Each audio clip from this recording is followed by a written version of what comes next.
Gwen Peterson here, creator of Insights and Illuminations, and it's Wednesday, and It's a Game podcast. I hope you've been able to watch the first 2 episodes. If you haven't, let me recap them real quick.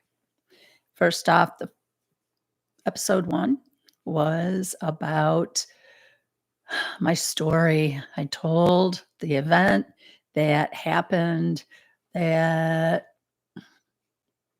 was a game changer. It really changed my life. It changed it on so many levels. It's really hard sometimes to describe just how much it changed my life because it touched so many parts of my life at so many different levels. And yeah, I've had lots of things in my life. I've had my daughter, I've been married, I've been divorced, and recently. And those are all game changers. Those are all things that make your life different. But this event that occurred and that I talked about in episode 1 shifted the whole trajectory of my life, where I was going, what I was doing, and what that looked like. And when I reflect back on that time and where I'm at now, I never would have guessed it. I mean, not in a million years would I have been saying, hey, yeah, I'm a spiritual teacher. I'm a Reiki master. I channel angels and ascended masters. I teach about meditation and soul integration. I have written books. I do live podcasts on YouTube. Yeah. Was not where I had set my goal. That just wasn't where I thought I'd be. And I'm not complaining because I enjoy it. I'm having fun. There's a lot there. There's a lot there. And I'm hoping through this podcast, as I kind of explain partly about the book, but mostly taking you on that little bit deeper dive into what actually motivated it, what caused it to be created, and that type of stuff. And to also answer any questions you might be having, whether you put it here in the comments or you go to my website and email me or however you reach out to me. Asking questions.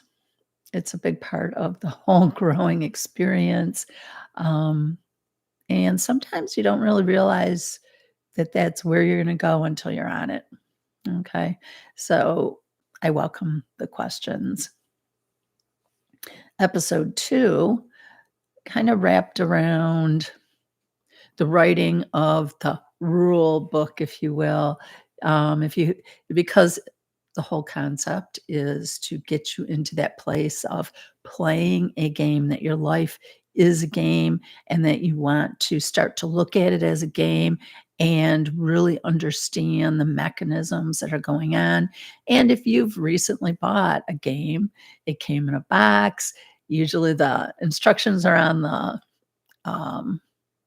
lid, or in some cases, a number of the ones I've gotten recently, they have a booklet. And in the booklet, it lays out, how to set up the board, who the players are, what the players do, how you win, how you lose, how you keep score, all that kind of stuff, right? So in episode 2, I kind of touched on that a little bit for you, introduced you to the concept of working from a soul level when you're living your life.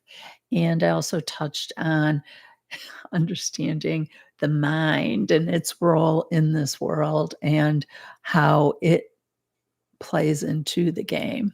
All right. I think I even threw out the concept of, for those of you who are gamers, that you can start to look at your life like that, okay? From the avatar, from the point of view that you're coming into that game, you're setting up your avatar, and then you're playing your game. And some games let you set up the the situation, the landscape and such. And so it really aligns well with the concept I'm trying to get across here about the life as a game.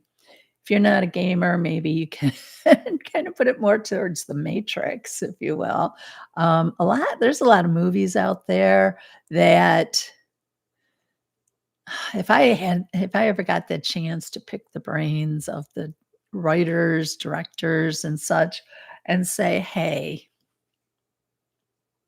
do you really understand on the different levels what your story conveys and the actual truths, of life that are in there that you play up in the movie as fantasy and sci-fi and such, but you know, science is backing some of this stuff up, right? And that can make a difference in how you live your life. So today we're going to talk about angels and ascended masters. We're going to talk about beliefs, and we're also going to talk about the rules. Okay, we dealt with the players, the play board, and that type of thing last time. So this time we're going to talk about the rules and how you use the rules. And let me see.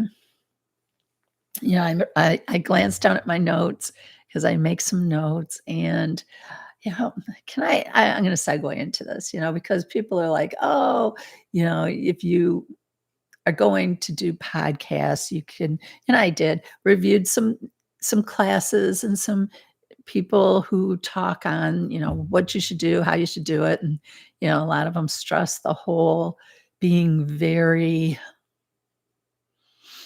professional, if you will. Okay. And writing it out and scripting it out and practice, practice, practice. And yeah, I can see how in a lot of ways and a lot of things that would make sense.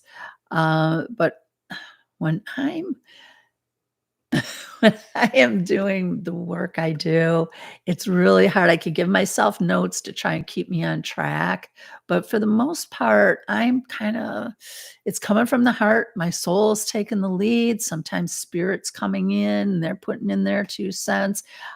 They know the whole landscape of everything, so they will sometimes I'll feel nudges to go in a certain direction or talk on a certain topic because they know in their because the for them, the present moment is everything, past, future, all rolled into one space, and in that one moment, they know all and see all, and so when little Miss Gwen's here doing her thing, they're like, "Hey, I know we know who's gonna be listening, and we know what they need to hear."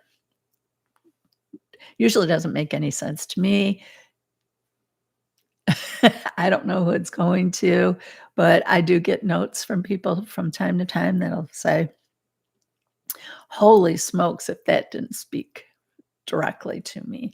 It'll be just really odd things that'll spark it for them. So spirit's here for you. And so I'll glance down at my notes to keep me on track. But for the most part, I'm just kind of listening and feeling my way through what is best for this to come together. And again, this is kind of why they nudged me into the podcast because the book covers a lot of stuff. It's not a very big book. I mean, I forget how many pages. I think it's got 60 something odd pages. It's not a real big book. It's got a lot of content. It covers a lot of things. I've been told it's funny. I guess got a sense of humor somewhere. But you can only go so far into a book on different topics, um, without ending up in the weeds. I mean, you can't. There's just some things that just can't go into the book. Yeah, and trust me, when I wrote this book, the editors had the first time, actually, the trilogy I worked with an editor on, and burned through a few of them because they're like, this doesn't, this doesn't fit the mold. And it's like, it's not supposed to fit a mold. And that's how these conversations will go too. They don't fit a mold. They might have a loose outline, but for the most part, um, it comes out the way spirit is, one big melding pot of everything. So I will sort it out the best I can to help it make sense for you.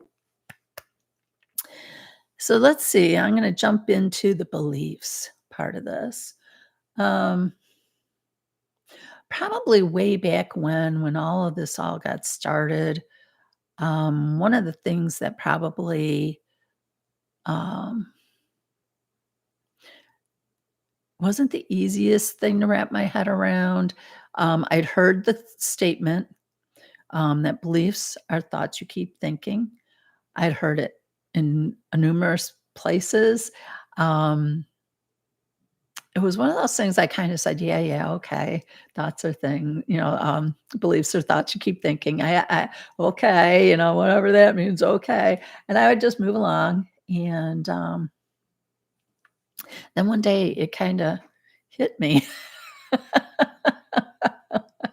because when you really start to delve into the idea of playing the game or doing your spiritual journey or doing whatever you want to say that takes you on a deeper part of your life, your beliefs come front and center. You really start to look at what beliefs are and how they impact you. And I say that because um,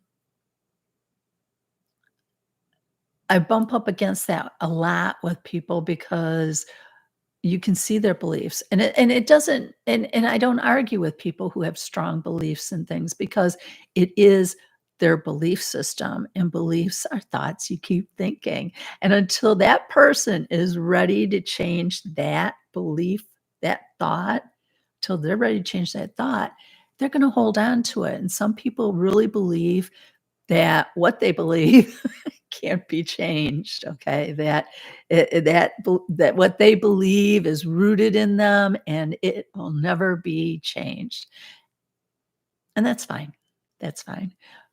But trust me when I say when you are doing your spiritual journey or you start to dip your toe into playing the game, your belief system gets right up front and center because you have to release some beliefs. You really need to start shifting them. And I'm not saying get rid of them. I'm not saying you have to do a complete overhaul of your belief system, but you're going to bump up on something.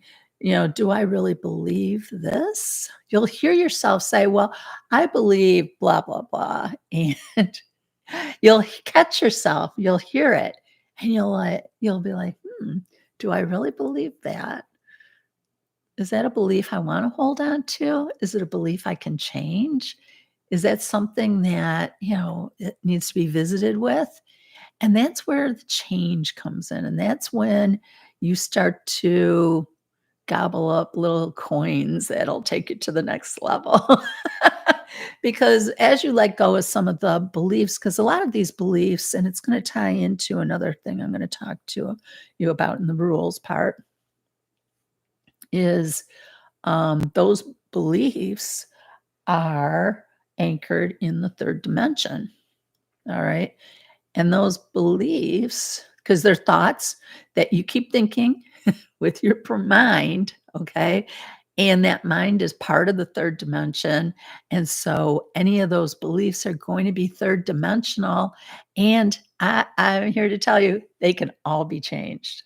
They can all be changed. So the thoughts you keep thinking.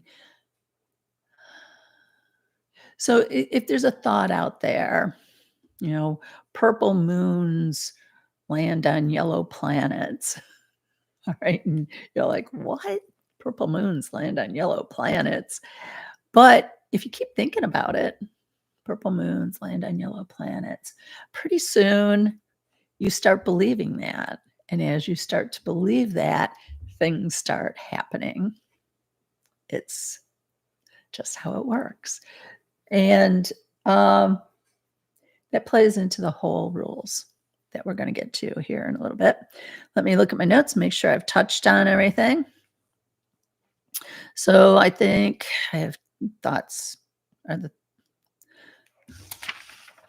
beliefs and thoughts you keep thinking. Do you believe? Oh, this is a good one. I'm glad I wrote this note to myself. Do you believe that the world is coming at you, or are you coming at it? And that is critical to playing the game. All right. Because if you believe that in this game, everything is happening to you, it's more of a victim thing. That happened, the tree hit my car. you know, that person was mean to me. My job doesn't appreciate me.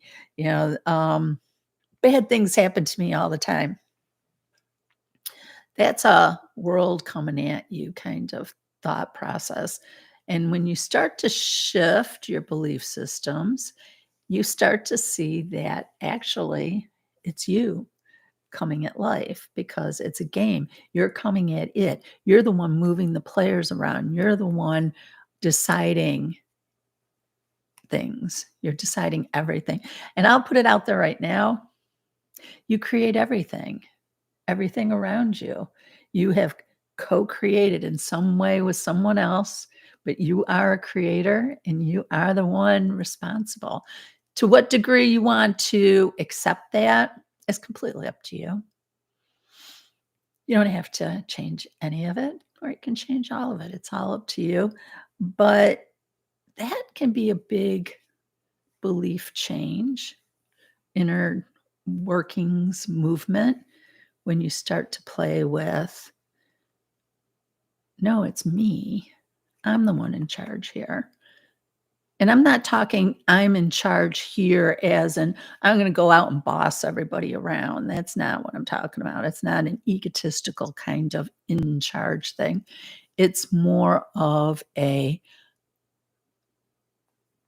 coming at this. I'm the player. I'm not, I'm the one that's got control over what this thing does, more or less. So we've got that. Oh, that's a good one too. Beliefs. Another thing is we've been taught over the years of our lives that things are solid, table, microphone, things are solid. A belief, and that's a belief. Okay, we've been taught it, we say it, it's a thought we keep thinking. But if we start to shift that thought to things aren't as solid as we would like to think they are. Things are vibrational. They're made of molecules that are mostly space that are vibrating. And that is energy. Okay. That's energy, vibration. Things are moving, they're in motion. Glass is a great one. Okay. We think of glass as being solid, but it's an amorphous fluid, if you will. And if glass sits long enough, it will start to puddle at the bottom. So if you see really, really old glass in like colonial homes and stuff, you'll see that the glass is a little thicker on the bottom than it is on the top. Okay. Perfect example of that. Things are fluid. Look at water. Water can go through many states of solidness, right? Gas, liquid, solid. And if you're still second guessing me on it, physics is backing me up. Science is backing this all up. If you go into quantum physics, there's some crazy stuff there. They will make your brain explode because the bare bones that we're taught helps us to roughly navigate our environment. But when you really start to look at it energetically and you start to change up your belief systems, change up some of the rules, change up your perspective, the picture starts to change. Things start moving around.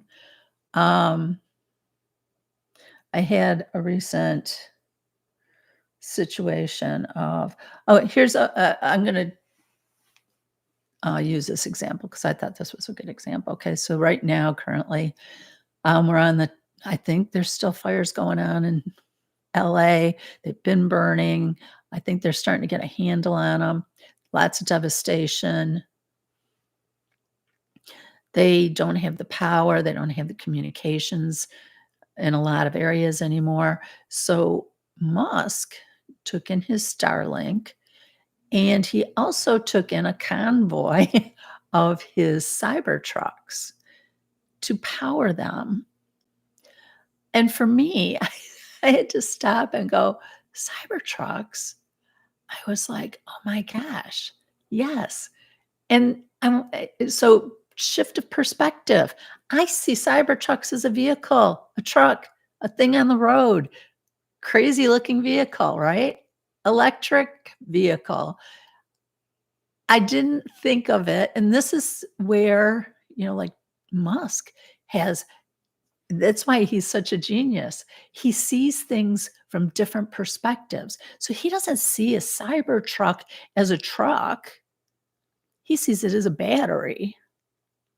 So he said, I need X amount of batteries to fire up a Starlink because there's no energy there. There's no power to get to it. So I need to take in power. And what bigger battery do we have than a truck, a cyber truck? There you go. That was a aha moment for me. I was like, oh, it shifted my perspective. And like I said, there's a lot of people out there who are their perspective on life is not as confined with limitations, and therefore they think outside the box. Those are the big creators. They are the ones sometimes that we say are geniuses because they aren't painted into a little box of rules and belief systems. So as you let those go, you start to discover things and see things in new and exciting ways. And you get to play the game in a whole different way. It's kind of like leveling up, right? You get to level 3, 4, 5. I don't even want to guess what level Musk and the gang play on, but yeah. So that's, I think, about it on the beliefs. So I think I have a note here too about the beliefs that become laws, because as we think here in third dimension, if somebody believes that killing somebody is a bad thing, right? We all have that thought. We all start thinking together, hey, that's not a good thing. That's not a good thing. Killing is not a good thing, right? It becomes a belief. We believe that. And then we turn around and make laws on it.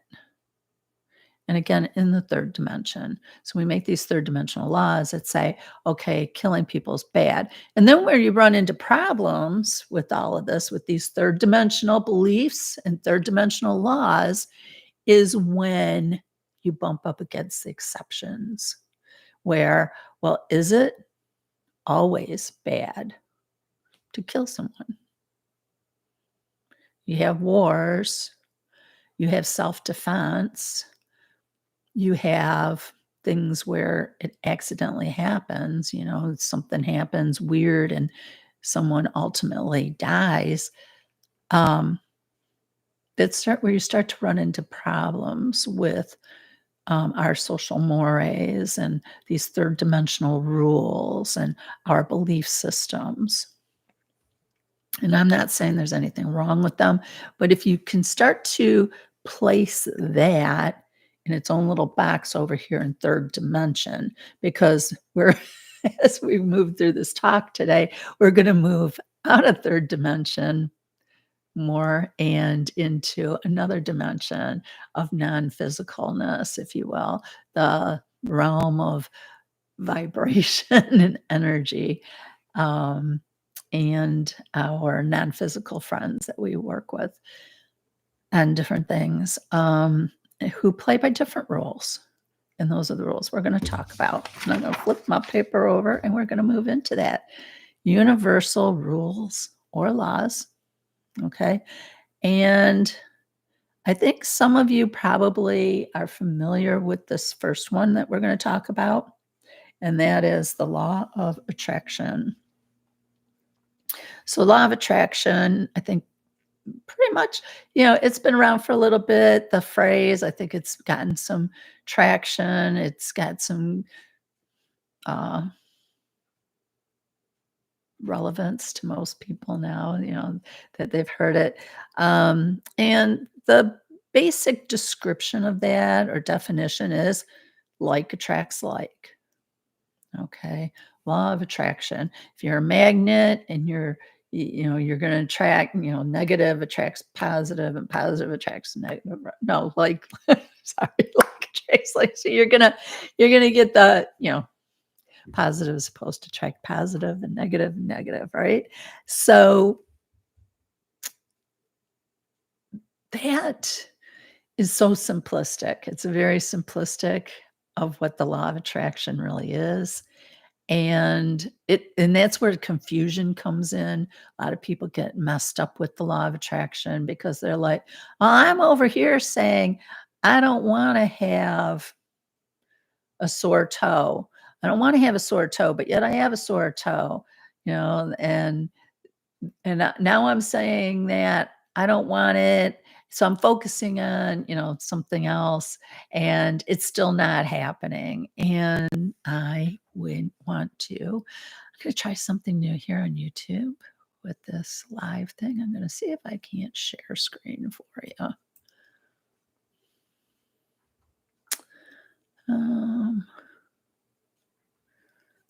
Let's see.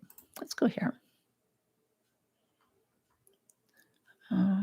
Let's see my button. There it is. There you go.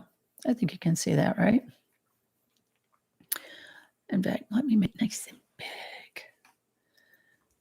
So, law of attraction. Another thing you could say is thoughts are things. You might have heard that. There's a few different teachers running around that, they use the term thoughts are things. Still the same. It's really still the same conversation. But it leaves out the middle piece of this puzzle. All right. Thoughts plus feelings equals things. And in this situation, I'm using the word feelings, but feelings is more vibration. Okay. So you have your thoughts, it's charged up. And if you want to call it feelings, it's charged up. And how you charge it up is what you create or the things you get. So think on that for a second. Thoughts, you're having your thoughts. How are you feeling about it? That feeling is telling you what things you're getting, whether or not you're getting the thing you want. Okay, so if you're focused over here on I want a new car, but you're hating on the car that you got right now and you're focused on how much you hate your car right now, you are not focused on the new car. You're not in alignment with that new car at all. You're in alignment with the car you hate. And guess what things you're getting? You're getting problems with the car you hate. As opposed to if you're thinking about, and this is going to bleed into the next rule of law of focused thought. So if you stop and you really focus in on the thought that you want to hold, the real thought, which is the new car, and you spend time focusing on that car and you're looking at it, you see yourself driving it. So that's where things like going to a car dealership and sitting in the car helps you to visualize it more. So you can really put that thought into motion of this is what I want. This is the color I want. This is how I want to feel. This is what it looks like. And you start feeling really good about it. You're excited. It feels good. It smells good.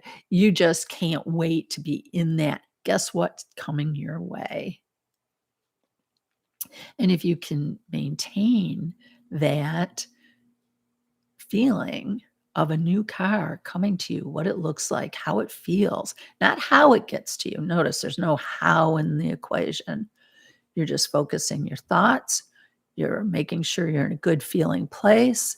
And then the things start to come to you. Let me stop sharing here. So things start to come to you. Let me get rid of that so I can get back to the camera and my dashboard here. So that's kind of a simplistic way, I think, too, of just breaking it down. But I want to stress that in the law of attraction, it's the energy, the feelings, the vibration that you're bringing to the situation, which makes that situation work. Okay, so if you're going, oh, the law of attraction doesn't work for me, you probably are leaving out a key factor. And then, like I said, then also is the law of focused thought, which is where you're really concentrating in on that through visualization, through meditation, where you are just really honed in on it. Because let's face it, we have what, 3,000, 6,000, they got some crazy numbers out there of how many thoughts we have in a course of a day. I think it's 6,000 thoughts that most of them we don't even know about. We're not even consciously aware of them. They just float in and out, in and out. Some of them we spend some time on, but they're all those thoughts are creating in your environment. Some of them don't show up because of, like I said, the energy, the amount of energy you put towards them, and the focus you give it. And so that's kind of those are the rules here. Okay. And what I spent some time talking about how the third dimensional rules, they kind of move around, they fluctuate. They're usually based on limitations. Okay, the rules of third dimension have limitations. There's time, there's age, there's money, there's education, all those things slowing you down or telling you can't do things. Where on the flip side, when you are coming at your game board and you are playing it as a player and you start to realize, oh, these rules, the law of attraction, law of focused thought, are the things that make things move in my world.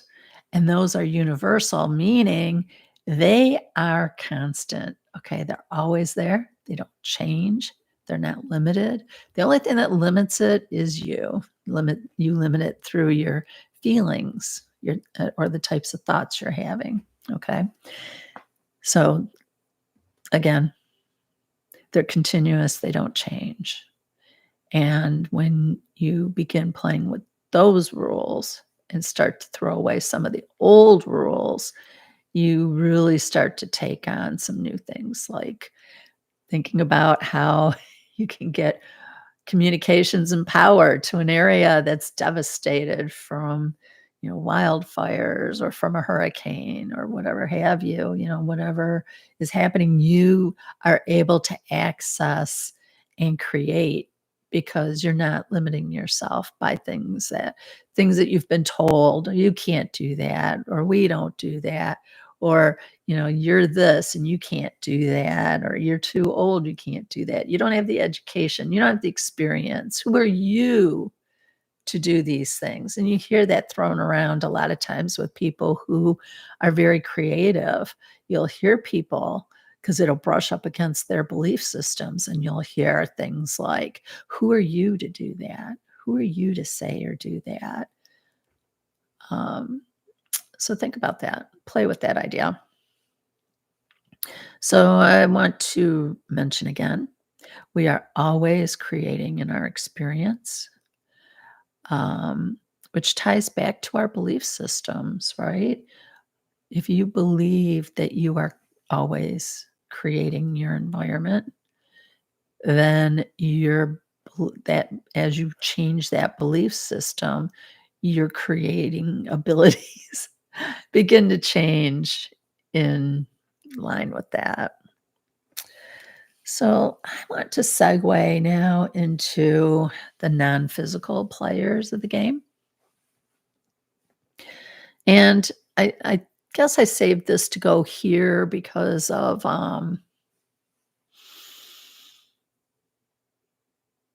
we've shifted off of the third dimensional concepts and we're starting to go into the non-physical constructs, the vibrational area of it all. And I think in the second episode, I might have I touched on it in both of them, okay? Because I had my incident in the car, which was definitely non-physical. And then I talked about it in the second part when I was explaining how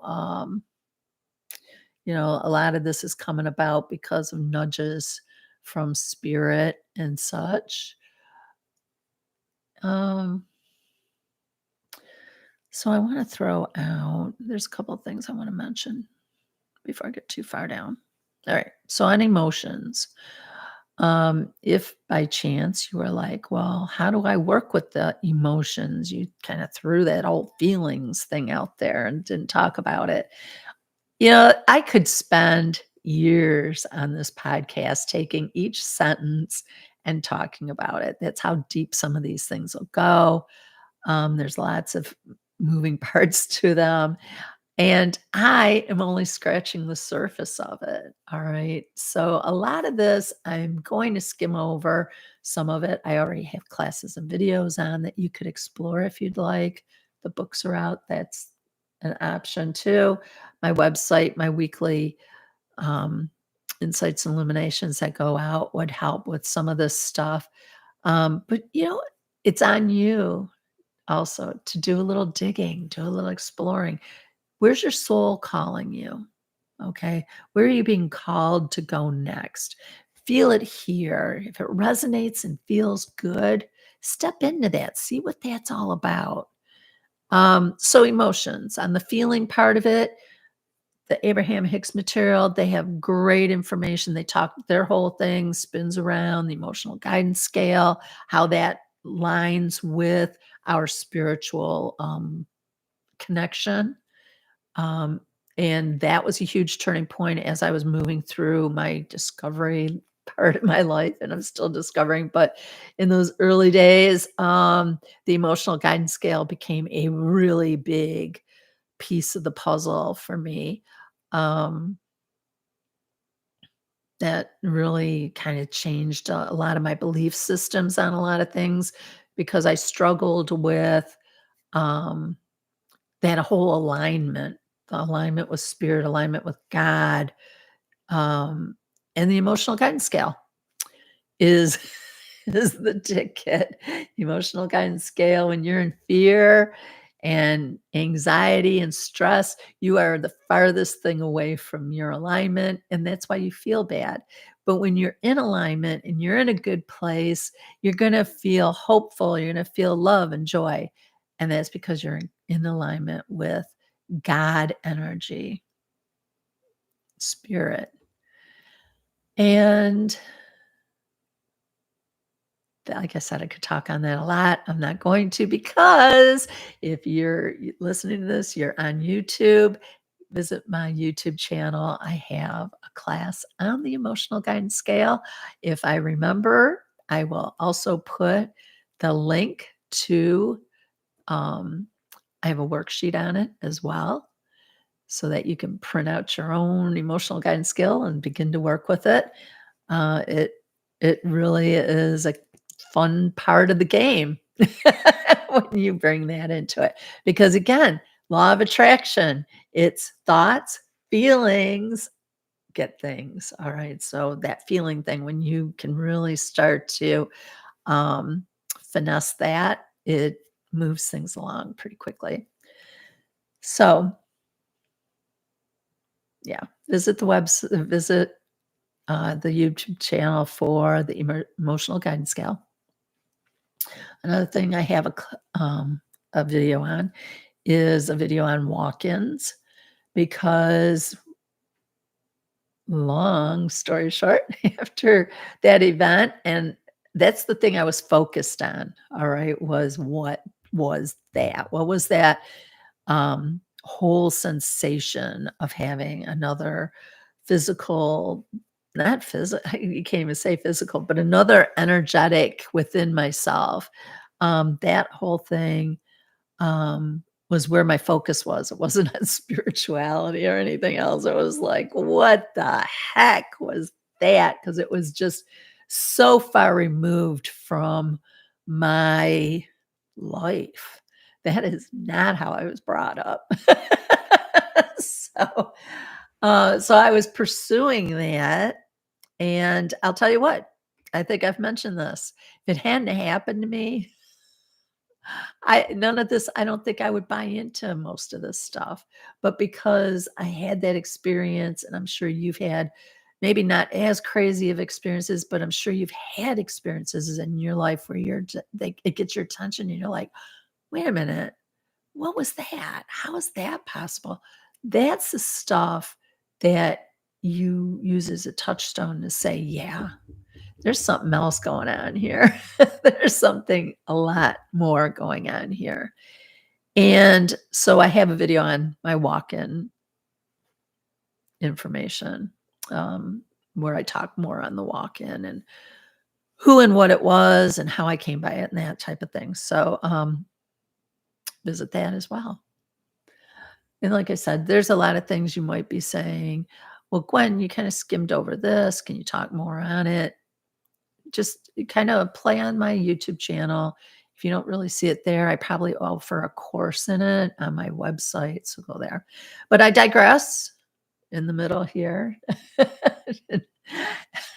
Let me get back to the non-physical players, the angels, the ascended masters, and there's a bunch more, but angels and ascended masters. So as I was trying to discover what that all was about, I discovered that,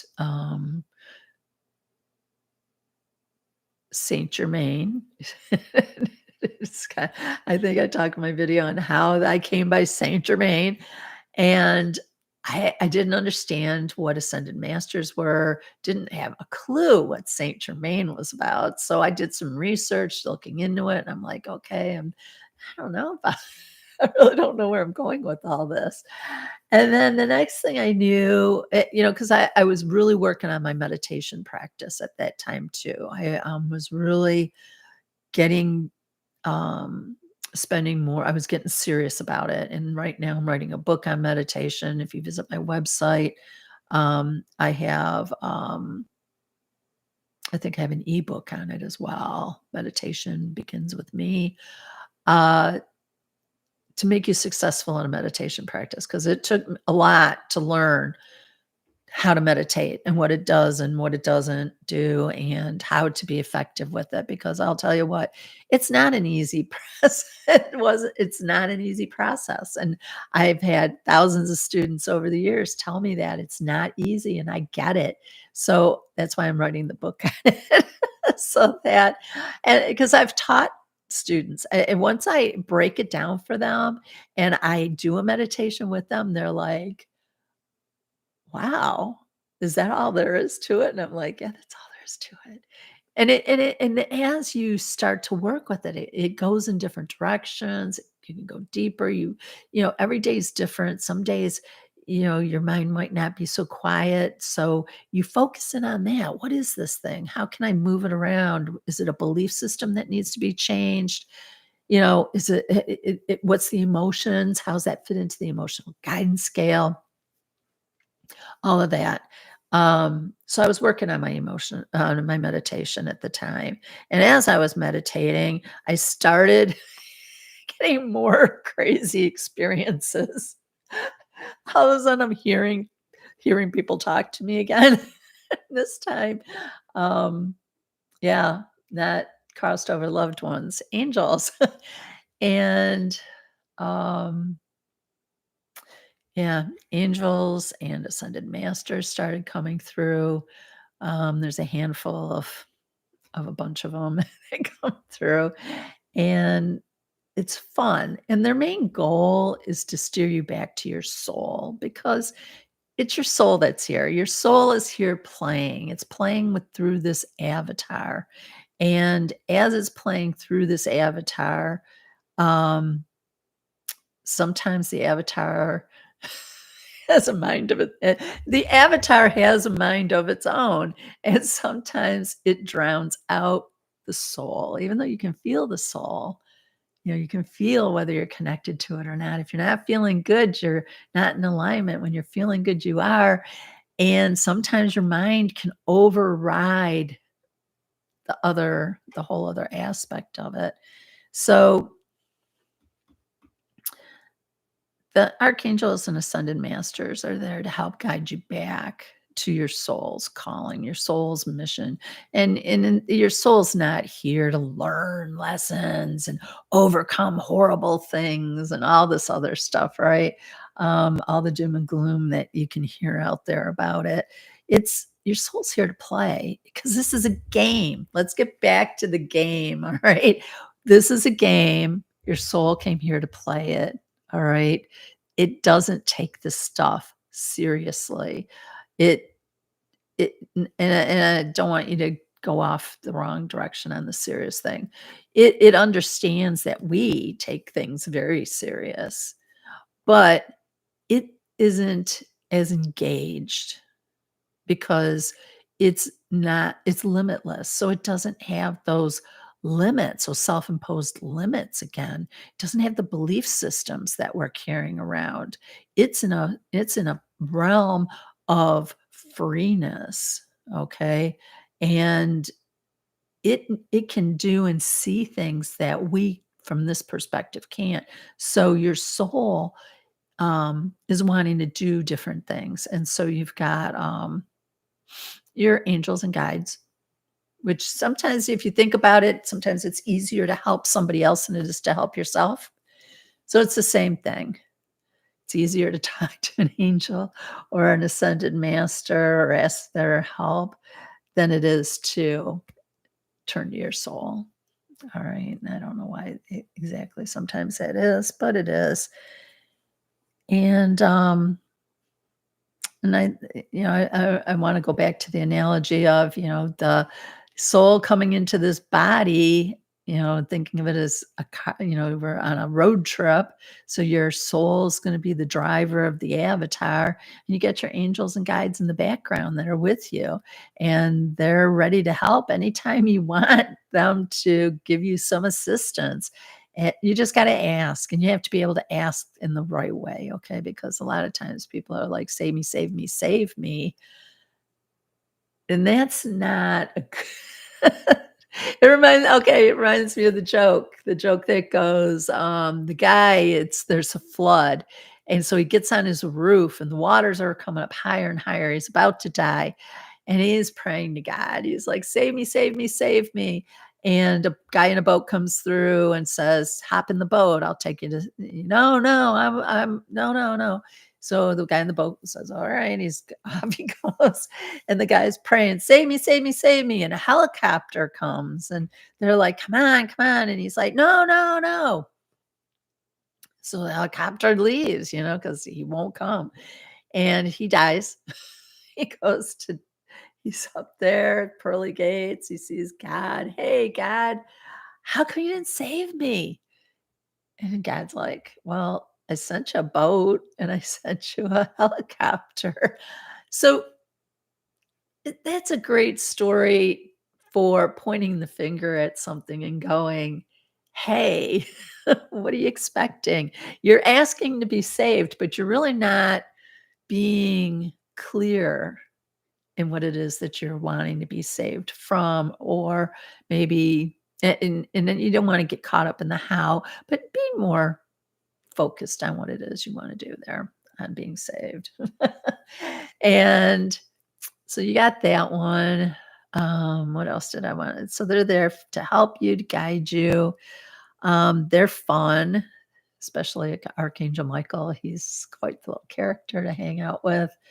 and invite into your life. There's lots of books on him. He's a I have courses and meditations on him because he is very wonderful to work with. He's powerful. He's very accessible.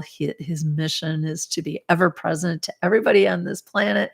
So he's a fun one to call in, learn how to call in and play with and work with. So play with that, visit with those.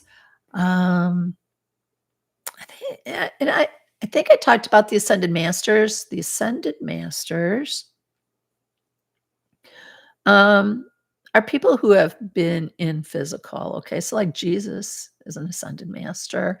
He, as if you read the Bible and hear his story and what he did, he's an ascended master. He understood he had released so many belief systems to the point he was capable of doing miraculous things, instantaneous healings and all that type of thing. So you got that. There's a bunch of those. There are people who have transcended, been here and through lifetimes. I'm going to say they don't do that all in one. That's a soul that's been through many lifetimes, and in that particular rendition, which was Jesus at that time, he he came into it fully. So we have that. And the angels, there's various levels of angels. You can kind of play around with that. Um, I work with the archangels. If you're going to channel energy, entities, God, spirit, however you want to label it, it's recommended that you work on the higher planes, okay? That when you sit down, you are saying, I want to work with the angels and ascended masters. That way you're up in a nice, clean level of energy, um, unencumbered by a bunch of the other stuff that's going floating around on the lower ones, fourth and fifth and probably sixth. Still has a lot of the trappings of our limitations and such here. I have a note here to myself that if there was time, and I'm looking at the clock, it's about, I think we got about 8 minutes. Why don't we do a quick meditation? Just a kind of quickie if you're able to. Hopefully, you are not driving. Do not do this driving, cooking, using power tools or anything like that. This would be a situation where, at this moment, if you are able to just sit down somewhere quietly and close your eyes and listen, we'll do this here for a minute. And then that way, for those of you who are like, I could use a meditation time out right now, or you're like, I've never meditated before. I don't know what it's like. I'll do a quick one. Just kind of take you deeper into that connection so you can play your game, so you can have some fun with it. Close your eyes. Take 3 deep belly breaths, nice deep ones. And what that's going to do is it's going to calm your body down. It's going to get your mind to focus because it's focusing on those breaths.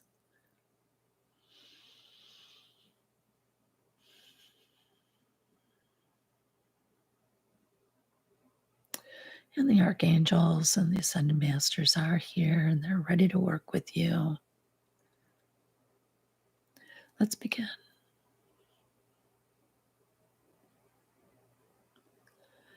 Taking in another deep breath. Putting your focus on your heart center. That connection to spirit.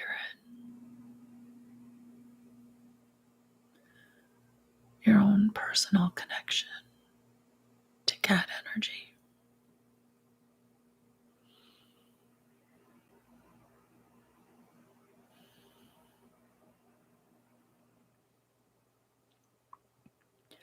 Allowing yourself to notice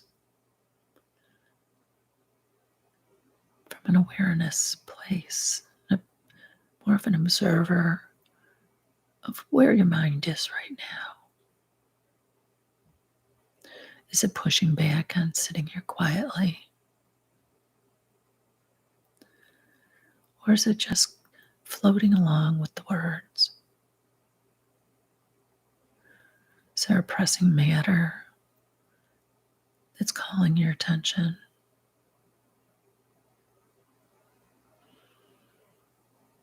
Or are you feeling a warmth in your heart center?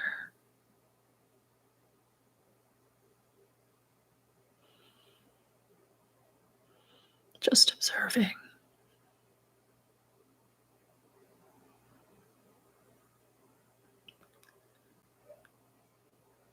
noticing how you feel. Do you feel good or not so good? Not engaging, just noticing. Are the feelings attached to a thought?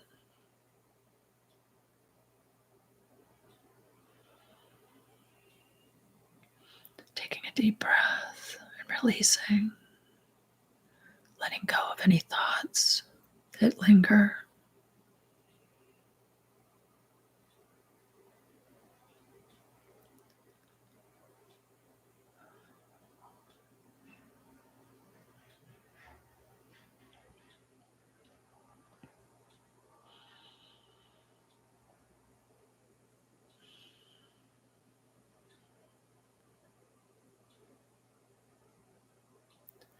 Noticing any muscles relaxing, shoulders dropping, hips opening,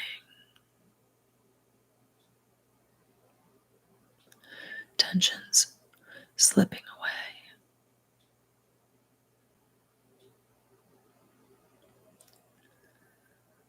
Returning your attention to your heart center.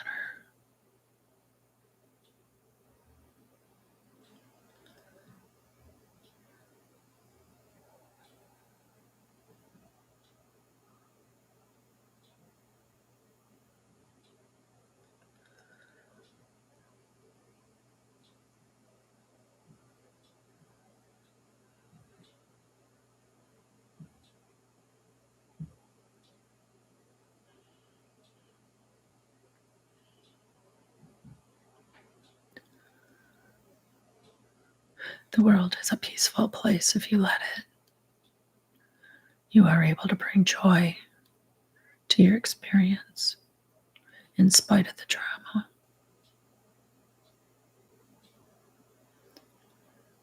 You are able to engage on that deeper level,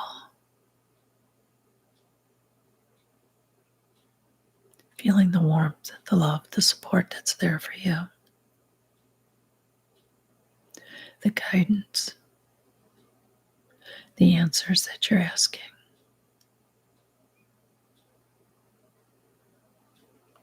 Taking another deep breath. And as you exhale, come back into your body, wiggling those fingers and toes. And if you're able to just kind of hang out, take in that nice relaxation, go ahead. But if you have to be about your day, take it slow. Don't jump in your car and drive away or use anything like stoves or power tools for a little bit. Give yourself a little time to reacclimate. I am going to be back next week. We will continue on. I don't have a teaser to tell you what it's about. It'll be in the description. When I set it up, it'll be in the description. If you missed the first 2 episodes, go back and check them out. Might make this one make more sense. And explore my YouTube channel. Subscribe, like, do all that kind of fun stuff. Visit my website. I'll have all the links that you could possibly need in the description. So have fun, play, take care. Love ya. See you next week.